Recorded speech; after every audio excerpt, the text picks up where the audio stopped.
ನಾವು ಸರ್ಕಾರ ಕೊಡುವಂತ ಸಮವಸ್ತ್ರ ಜೊತೆಗೆ ನಾವು ಹೇಗೆ ಬೇರೆ ಕಲರ್ ಯೂನಿಫಾರ್ಮ್ ಮಾಡಿದ್ರು ಮಕ್ಕಳನ್ನ ಆಕರ್ಷಣೆ ಮಾಡಲಿಕ್ಕೆ ಅನುಕೂಲ ಆಗುತ್ತೆ. ನಮ್ಮ ಮಕ್ಕಳು ಚೆನ್ನಾಗಿ ನಮ್ಮ ಬೋಧನಾ ವಿಧಾನಗಳನ್ನ ಚಟುವಟಿಕೆಗಳನ್ನ ಆಧರಿಸಿಕೊಂಡು ಅವರವರ ಮನೋಸಂಗತಿಗಳಿಗೆ ಎಲ್ಲಾ ಜಿಲ್ಲೆಗಳನ್ನ ನೋಡ್ತಾ ಬಂದ್ರೆ ಗಂಡು ಮಕ್ಕಳು ಮತ್ತೆ ಹೆಣ್ಮಕ್ಳದ್ದು ಅಪಿಯರ್ ಅಂಡ್ ಪಾಸ್ ಅಂತ ನೋಡ್ತಾ ಬಂದ್ರೆ ಜಿಲ್ಲೆ 1ರಿಂದ ಜಿಲ್ಲೆ 35 ತನಕನೂ ಕೂಡ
ಒಬ್ಬೊಬ್ರು ಒಂದೊಂದು ರೀತಿಯಲ್ಲಿ ಕೋತಿ ಕಡಲೆಕಾಯಿ ತಿಂದಂಗ್ ಮಾಡೋದಕ್ಕೆ ಏನೇನ್ ಬೇಕೋ ಪ್ರಯತ್ನಗಳನ್ನ ಎಲ್ಲ ಮಾಡ್ತಾರೆ.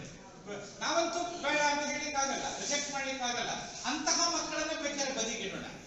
ರಿಸಲ್ಟ್ ತರ್ಬೋದು, ಪ್ರಯತ್ನ ಪಟ್ಟರೆ ಯಾವ ಶಾಲೆ ಬೇಕಾದ್ರೂ 100% ಬರ್ಬೋದು ಅಂತೆಲ್ಲ ಮಾತನಾಡ್ತಾ ಇದ್ವಿ. ಅವಾಗ ಒಬ್ರು ಕೈ ಎತ್ತಿದ್ರು, ಸರ್ ನಾನೇನೋ ಕೇಳಬೇಕು, ನನಗಿಂತ ತುಂಬಾ ಸೀನಿಯರ್ ಏಜ್ ಆಗಿರ್ತದೆ, ನಾನು ಹೇಳಿ ಸರ್ ಅಂತಂದೆ. ನಮ್ಮ ಸ್ಕೂಲ್ ಒಬ್ಬ ಹುಡುಗ ಇದ್ದಾನೆ 10th ಸ್ಟ್ಯಾಂಡರ್ಡ್ ಅಲ್ಲಿ, ಅವನಿಗೆ ಕನ್ನಡ ಓದ್ಲಿಕ್ಕೆ ಬರಲ್ಲ, ಬರೀಲಿಕ್ಕೆ ಬರಲ್ಲ, ಅವನನ್ನು ಪಾಸ್ ಮಾಡ್ಬೋದಾ?